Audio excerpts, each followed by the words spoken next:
dag om dit te doen, in elk geval ook. Was dit 'n klein te warm, maar ek en ons gaan baie vriende hier maak. Dis wat dit hier oor is, om vriende te maak en onsself te leer ken. Almal net onthou, hoërskool is vir almal net so jy hoef nie te worry nie en soos almal kan vriende word.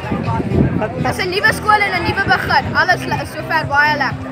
Wonderlik. Draai julle gou almal om ek wil julle agterste name sien. Spice Mice, Unicorn Sprinkles, The Rock, Trompie, Lise se boetie se maatjie. Dankie julle.